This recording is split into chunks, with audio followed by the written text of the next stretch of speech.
Welcome to This Explainer. Today, we're unpacking the SASB Sustainability Accounting Standards specifically for the refining and marketing sector.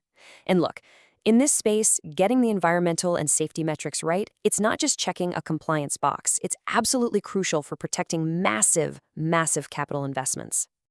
Okay, let's dive into the core issue right up front. Not all oil companies are built the same. And this creates a massive headache for institutional investors who desperately need apples-to-apples comparisons across their portfolios. I mean, think about it. If you're trying to gauge environmental impact or safety protocols, you literally cannot use the same yardstick for a company that just pumps gas at the corner as you would for a behemoth drilling miles under the ocean. The risks, the capital expenditures, the regulatory crosshairs, they are totally different beasts. So to make sense of this rigid accounting framework, we'll quickly hit 5 points. Who uses the standard? The pure-play refiner, the integrated oil and gas giant, how we bridge multiple industry standards, and finally, downstream specific disclosure metrics. Let's get into it. Section 1. Who exactly uses this standard? We're looking at the SASB Oil and Gas Refining and Marketing Standard. You'll usually hear it called the EMRM standard. Since 2022, these standards have been under the stewardship of the ISSB, part of the IFRS Foundation. Now, why does that matter to us? Well, for analysts, it's a huge deal. It means these standards are basically the globally recognized language for sustainability risks. It standardizes capital market reporting worldwide and completely removes all that regional guesswork. We're zeroing in on those specific risks that will actually affect a company's cash flows, their access to finance, and their overall cost of capital. Moving right along to Section 2, the pure play refiner. The absolute crucial takeaway here is that independent, pure-play entities operate exclusively at the downstream end of the oil and gas value chain. And because of that, they just use this specific EMRM standard.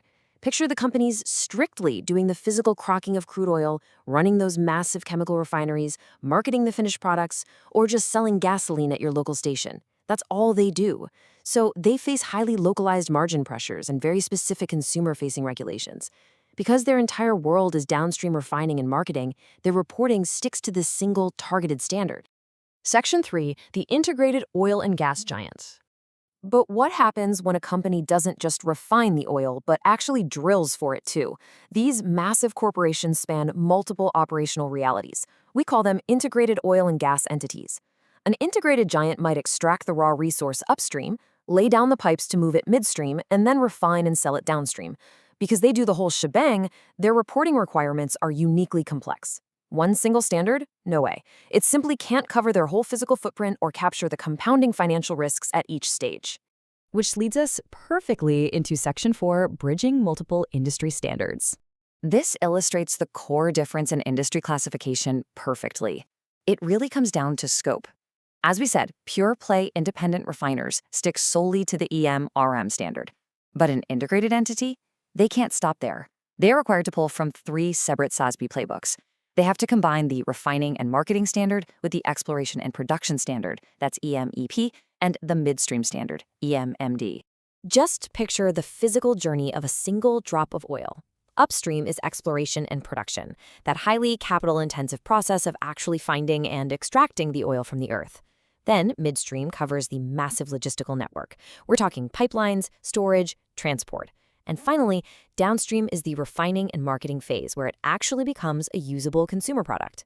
Because integrated entities have their hands in all these steps, they absolutely must report the unique sustainability risks tied to each distinct phase. An integrated giant can't just talk about the emissions from its gas stations, right? It also has to disclose the ecological risks of its deepwater drilling and the integrity of its cross-country pipelines. It's all about full transparency across their entire physical footprint. Because, frankly, mispricing the risk in just one of these areas can drastically skew the valuation of the entire conglomerate. Section 5, downstream specific disclosure metrics. Now, looking at the actual metrics required by the ERM standard, we can see exactly why it exists in the first place, to capture the real-world risks of downstream refining. Take air quality, for example.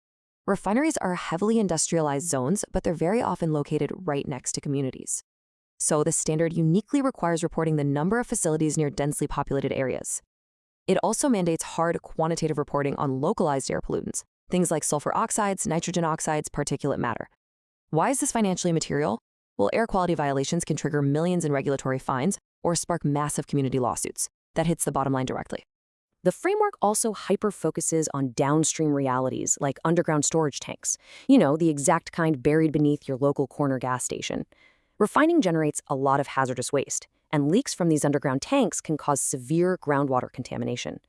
So companies have to report the waste they generate, the exact number of underground tanks they operate, and, this is critical, any hazardous releases or spills that required cleanup. The financial liability here is no joke. Soil remediation is notoriously expensive and can slap a massive unforeseen liability onto a balance sheet overnight. Next up, greenhouse gas emissions.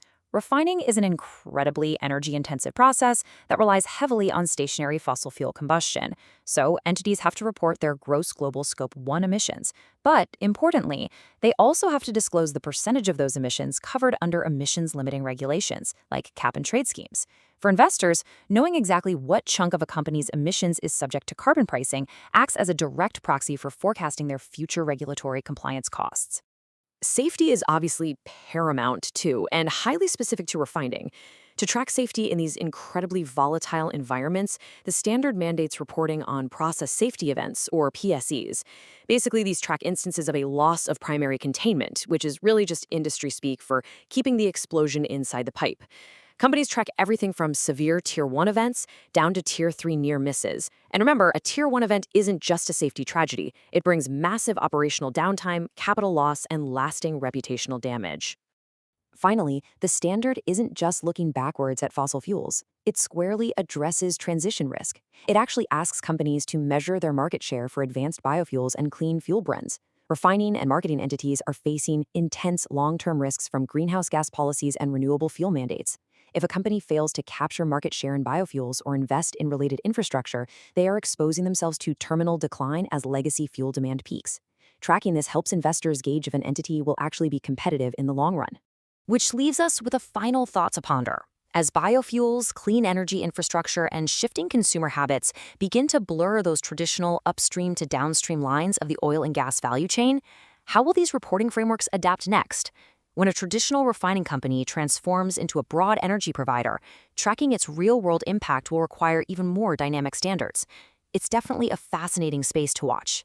Thanks for joining me on this explainer, and keep questioning how we measure the world around us.